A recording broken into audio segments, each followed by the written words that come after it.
Napoleon कहता था मुझे 1000 शेरों की फौज से डर नहीं लगता अगर उसका नेतृत्व एक भेड़ का बच्चा कर रहा हो। भेड़ों की फौज का भी नेतृत्व करने वाला एक शेर होगा तो मुझे उससे बहुत डर लगता है। और वो विल पावर क्या होती है, मैं आपको छोटी सी कहानी सुनाता हूँ। उन लोगों ने उसे ट्रेन से बाहर फेंक दिया। दुर्भाग्य देखिए उसी समय दूसरी ओर से एक ट्रेन आ गई थी और वो ट्रेन से उसका पांव कट के अलग हो गया। रात के 2 बजे का समय था।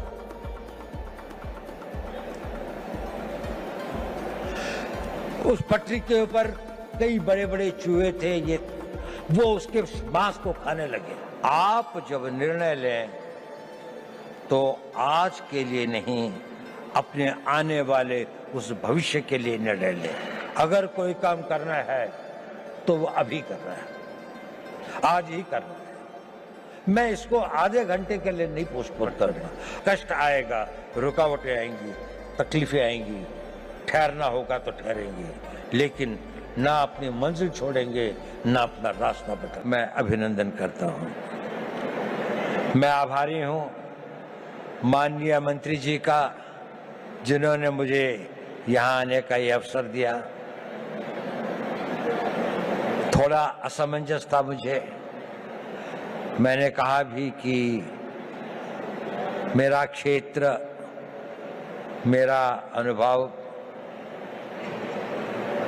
यूथ के साथ उम्र का एक बड़ा भारी गैप, आप लोगों में से अधिकतर मेरे से 60 वर्ष से अधिक छोटे हैं। मैं स्वाधीन भारत में नहीं, उस भारत में पैदा हुआ था जब भारत स्वाधीन नहीं हुआ था। तो मैं आपसे क्या बात कर सकता हूं? क्या चीज है जिस विषय पर मैं आप लोगों से बातचीत कर सकूं? जब मेरा यौवन था तो उसको मैं भूल चुका, बहुत समय हो गया। और जो आपका युवा काल है उसके अंदर इतना परिवर्तन आ चुका है कि मुझे कई चीजों का ज्ञान भी नहीं है। लेकिन एक चीज बड़ी कॉमन है, मैं जब युवा भी था और आज भी,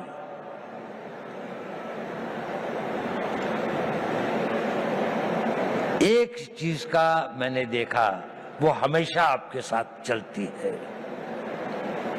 आपको पता हो या ना हो, आप कॉन्शियस हो या ना हो,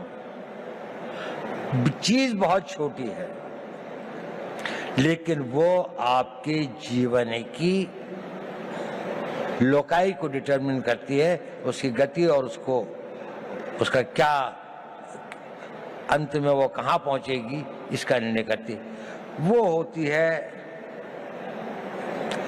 आपके निर्णय लेने की क्षमता। आप सभी निर्णय लेते हैं। युवा को अपने रोजमर्रा की जिंदगी में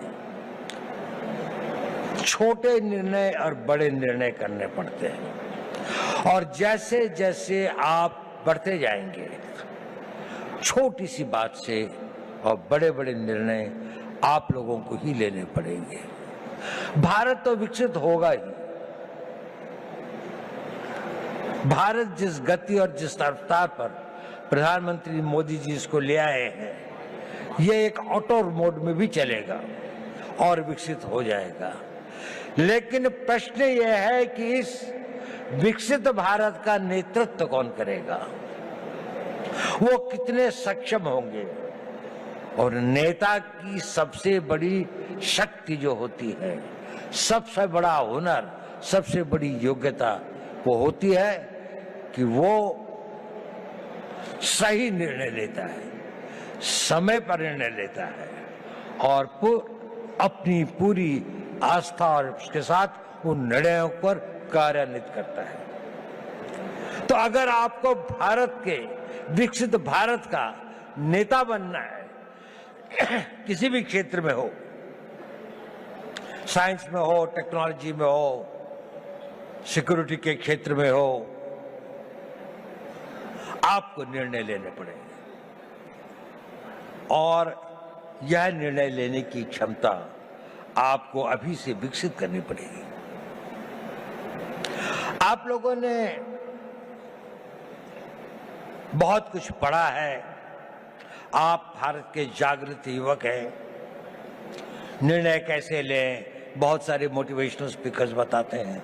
मैं उस बारे में ज्यादा नहीं कहना चाहता।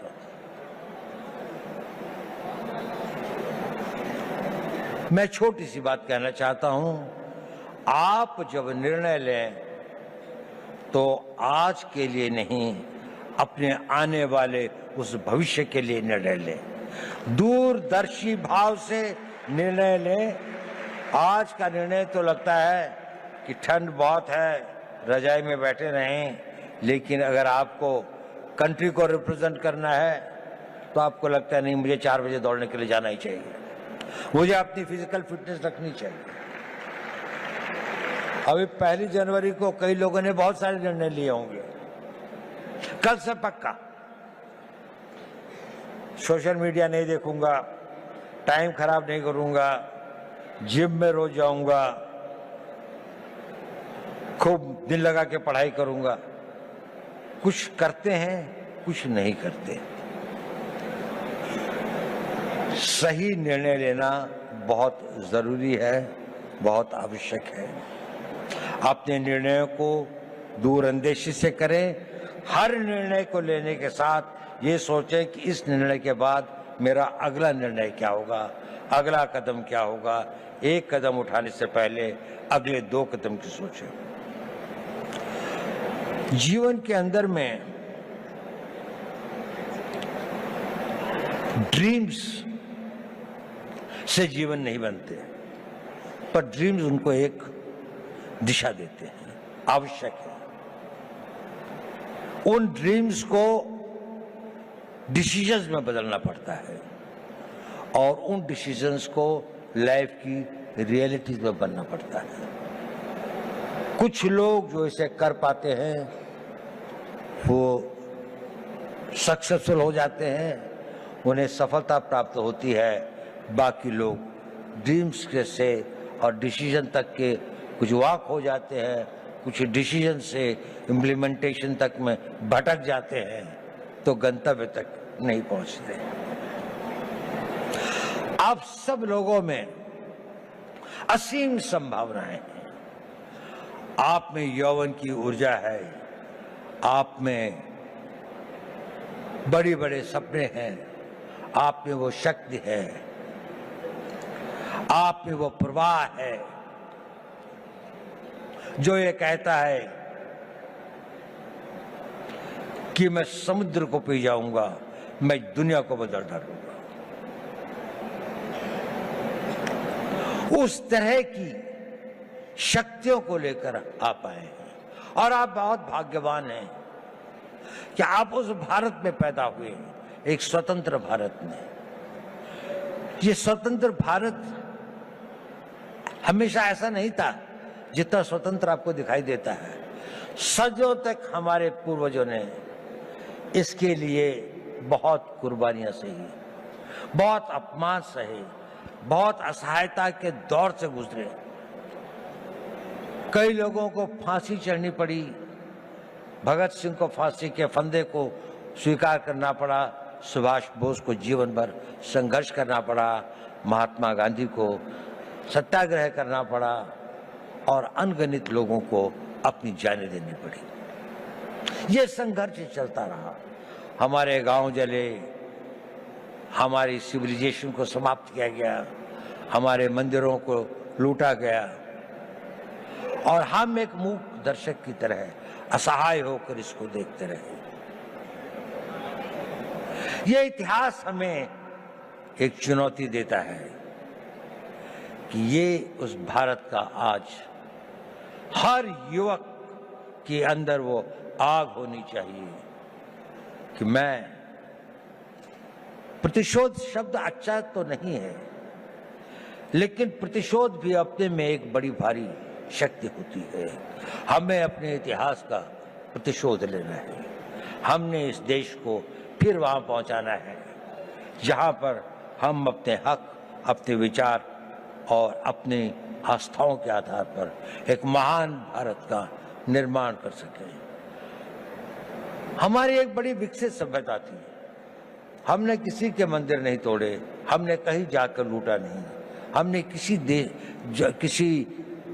बाहर के लोगों के ऊपर आक्रमण नहीं किया, जबकि सारी दुनिया बहुत पिछड़ी थी।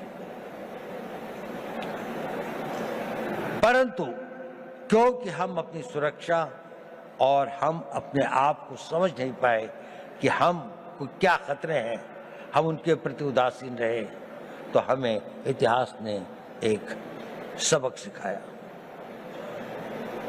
क्या हमने वह सबक सीखा? क्या उस सबक को हम याद रखेंगे? अगर आने वाली पीढ़ियां उस सबक को भूल जाएंगी तो ये इस देश का सबसे बड़ा ट्रेजेडी होगी। सेंट पीटर्सबर्ग के अंदर में एक बहुत बूढ़ा रवि रहता था, यू। वहां का जो बिशप था वो दोनों बहुत दोस्त थे। तो एक दिन बिशप उसके घर पे आया तो रवि जो था करीब 80-85 साल का था, तो उसकी आंखों में आंसू थे।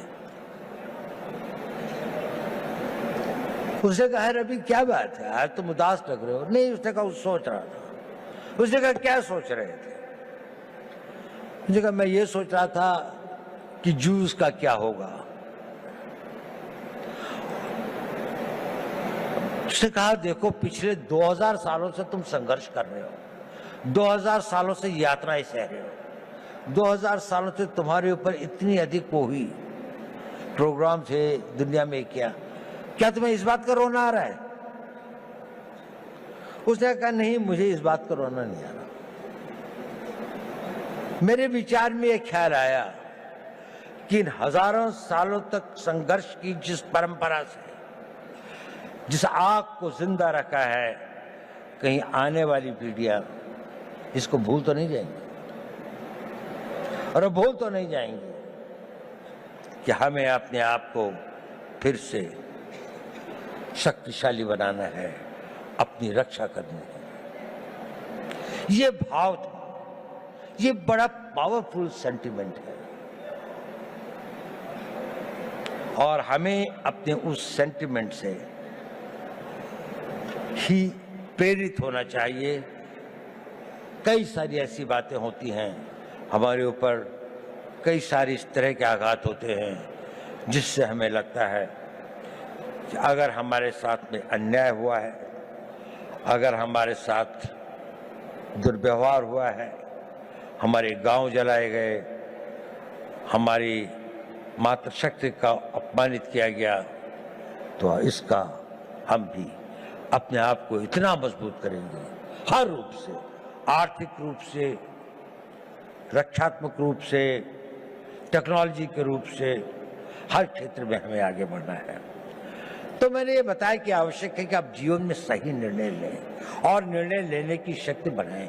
मैं उस पर ज्यादा नहीं बोलूंगा क्योंकि आप लोग काफी जागरूक हैं। मैं एक दूसरी बात पे कुछ कहना चाहता हूं।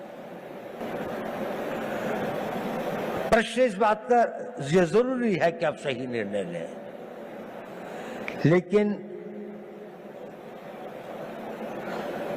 सही निर्णय लेने के बाद भी वो निर्णय पर आदमी चल नहीं पाता। It is important that you take right decisions, but it is more important that you make your decisions right. आपने अगर निर्णय लिया तो आप उसे सही बनाएंगे, और डिसीजंस राइट बनाने में ही कठिनाई होती है, वहीं पर संघर्ष करना पड़ता है। इस अपने डिसीजंस को जो आप लेते हैं उनको राइट करने के लिए आपको खटना पड़ता है, साधना करनी पड़ती है, मिटना पड़ता है, जल तिल तिल भर के जलना पड़ता है, और लंबे समय तक चलना पड़ता है। एक दिन में सपने पूरे नहीं होते, एक किसी काम को करने से मंजिल नहीं मिलती। ये छोटे छोटे कई काम होते हैं जो आपको करने हैं।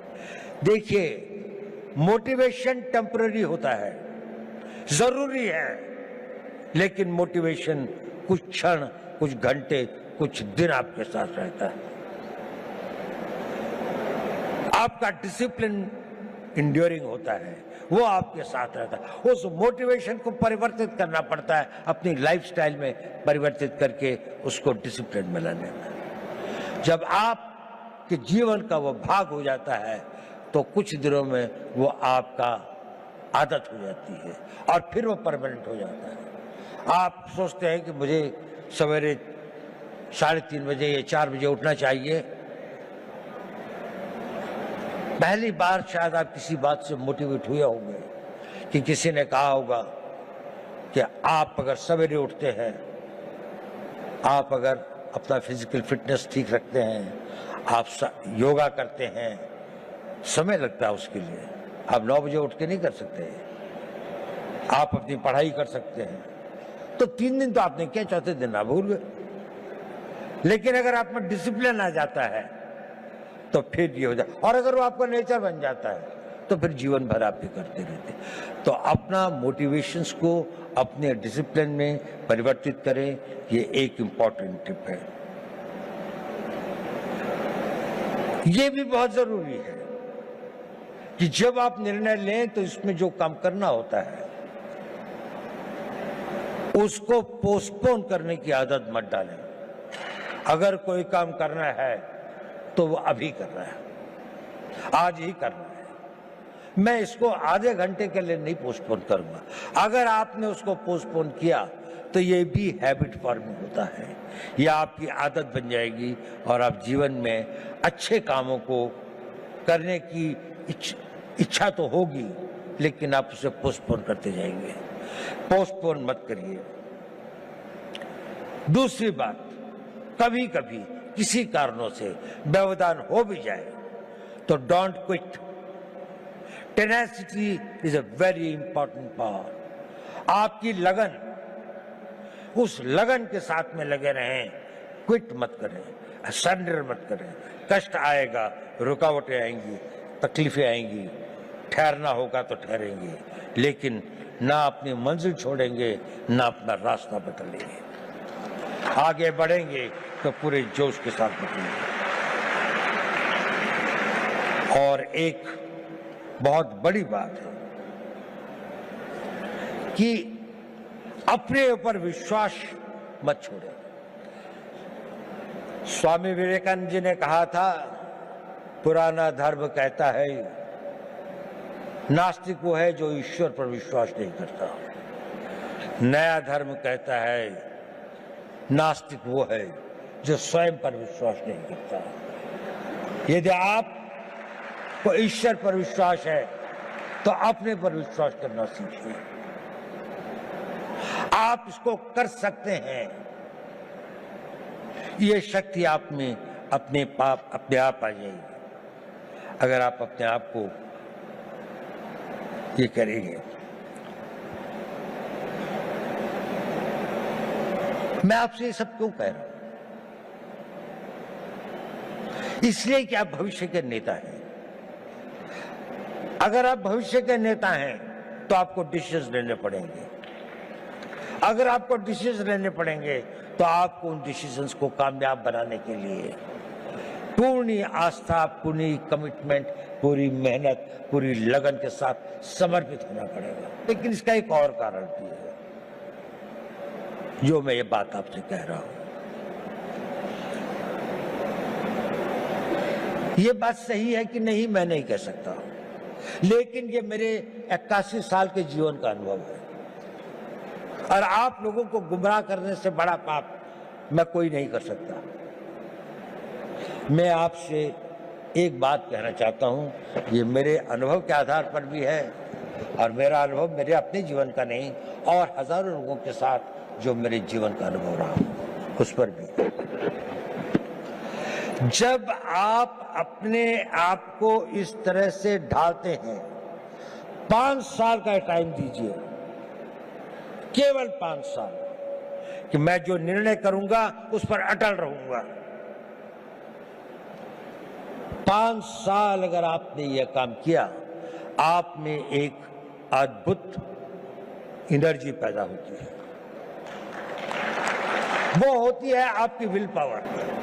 और ये सब जो मैं कह रहा था वो इसलिए कह रहा था, सही निर्णय लें, निर्णय पर अटल रहें, ताकि आप में वो विल पावर पैदा हो सके।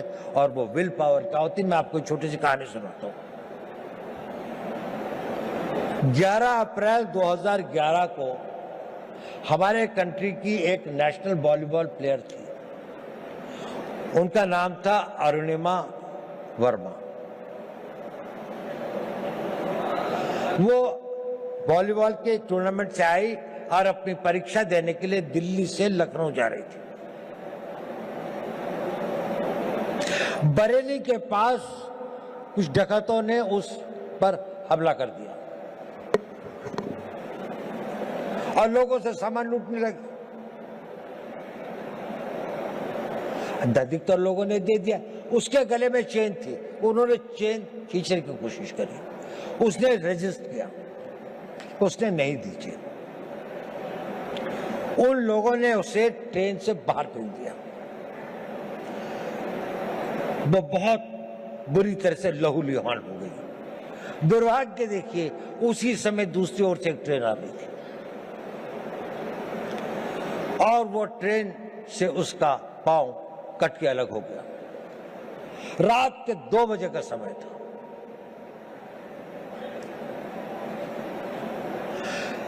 उस पटरी के ऊपर कई बड़े बड़े चूहे थे, वो उसके मांस को खाने लगे। वो वेदना में करा रही थी पर कोई नहीं था। उस सुनसाने में, उस वीराने में कोई नहीं था। वो लहूलुहान, उसका बहुत खून बह चुका था। सवेरे लोग वहां पहुंचे तो उसको उठाया, ले गए। नेशनल प्लेयर थी, दिल्ली लाए, all India institute of medical sciences में उसका उपचार हुआ।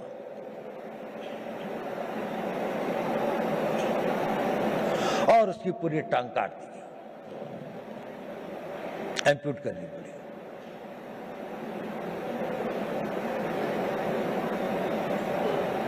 वो बिल्कुल एक विकलांग होकर अपने घर में पड़ी थी, लेकिन उसने ये इरादा किया कि नहीं, मैं विकलांग नहीं हूं, मैं माउंट एवरेस्ट पे चढ़ूंगी।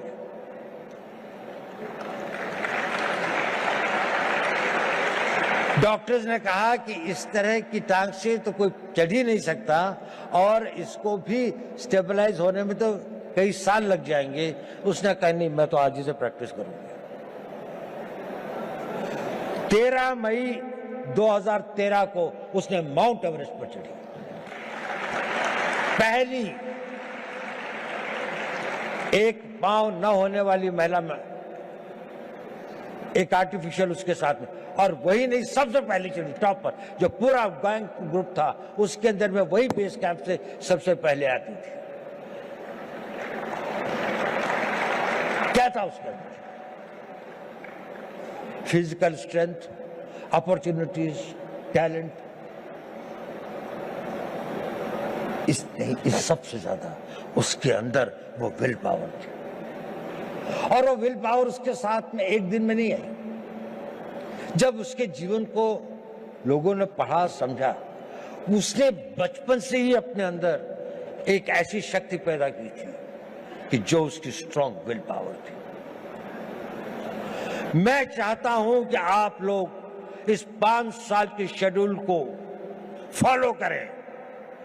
इसके लिए नहीं कि निर्णय सही होंगे, इसके लिए नहीं कि निर्णय को आप निर्णय कर पाएंगे तो आपको सफलता मिलेगी, वो तो मिलेगी, लेकिन उस कमिटमेंट, उसके साथ में, रिगर के साथ में, उस डिसिप्लिन के साथ में अगर आप अपना जीवन जिएंगे तो आपके अंदर एक बहुत स्ट्रांग विल पावर पैदा होगी। और वो विल पावर एक इतनी बड़ी शक्ति होती है कि आप जो चाहोगे वो कर सकते हो। आप उसकी इच्छा करोगे, वो इतना बड़ा फोर्स मल्टीप्लायर होता है कि वो आपकी physical energy, mental calibre, mental talent वगैरह, एवरीथिंग एल्स, वो सब कुछ जीतती हुई आप देखोगे कि जीवन में ये असंभव चीजें क्यों होती हैं। अब तो मेरे अंदर इतनी शक्ति रह भी नहीं गई थी। अब तो शायद मैं नहीं इसके काबिल हूं, लेकिन वही हो जाता है क्योंकि आपके अंदर वो ये डोरमेंट शक्ति ईश्वर अपने द्वारा बनाए हुए हर इंसान में देती है, लेकिन 99% की बिना जागृत हुए खत्म हो जाती है। कुछ लोग इसे जागृत करते हैं और वो अपने डिसिप्लिन से और उसको अपना नेचर बनाकर जागृत करते हैं। आप अपनी उस इच्छा शक्ति को बढ़ा सकें, वही इच्छा शक्ति एक राष्ट्रीय शक्ति बनती है। लड़ाई क्यों लड़ते हैं हम लोग? कोई हमसे साइकोपैथ थोड़ी हैं कि दुश्मन की लाशें हों, डेड बॉडीज पड़ी हों, कटे हुए गटे हों तो हमें कोई बहुत संतोष या बहुत सुकून मिलता है। इसके लिए नहीं रहती लड़ाई। लड़ाइयाँ लड़ी जाती हैं किसी देश के मनोबल को तोड़ने के लिए, ताकि उसका मनोबल इतना टूट जाए कि वो हमारी इच्छाओं के अनुसार संधि कर सके, हमारी बात को मान सके, जो हम चाहते हैं वो उसे प्राप्त कर सके। जब आप लोगों में इच्छा शक्ति होगी तो राष्ट्र का मनोबल बनेगा। The will of the nation जिसे कहते हैं कि जिसके लिए लड़ाइयाँ लड़ी जाती हैं। आज भी आप देख लें, जितनी भी लड़ाइयाँ हो रही हैं, जितने भी संघर्ष हो रहे हैं, कोई ना कोई कंट्री अपनी बात को दूसरी के ऊपर में थोपना चाहता है, उसके लिए वो शक्ति का प्रयोग कर रहे हैं। अगर आप इतने शक्तिशाली हैं कि कोई इसको ना कर सके तो आप हमेशा स्वतंत्र रहेंगे। लेकिन अगर आपके पास में सब कुछ है लेकिन वो मनोबल नहीं है तो आपके अस्त्र शस्त्र सब रखे रह जाएंगे। और उसके लिए चाहिए नेतृत्व। देखिए, नेपोलियन बोनापार्ट एक बड़ा भारी योद्धा था। ये आपके लिए रेलेवेंट है क्योंकि आप लोग नेता हैं कल के, आप लोगों ने नेतृत्व करना है। कोई आर्मी का जनरल बनेगा, कोई इंटेलिजेंस का चीफ बनेगा, कोई बहुत बड़ा डॉक्टर बनेगा, कोई इंजीनियर होगा, कोई बड़ा बड़ा एडमिनिस्ट्रेटर होगा, कोई बहुत अच्छा डिप्लोमेट होगा, कोई राजनीतिक नेता भी होंगे कुछ लोग। नेपोलियन एक बात कहता था, I am not afraid of 1000 lions led by a sheep, but I am afraid of 1000 sheep led by a lion. अगर हम 3000 लॉयन पैदा कर दें, नेपोलियन कहता था मुझे 1000 शेरों की फौज से डर नहीं लगता अगर उसका नेतृत्व एक भेड़ का बच्चा कर रहा हो। लेकिन अगर भेड़ों की फौज होगी पर अगर भेड़ों की फौज का भी नेतृत्व करने वाला एक शेर होगा तो मुझे उससे बहुत डर लगता है। क्या इस भारत मंडपम में बैठे 3000 शेर पैदा कर सकते हैं? 3000 वो लोग कर सकते हैं। अगर आप नेतृत्व करेंगे तो देश पीछे चलेगा।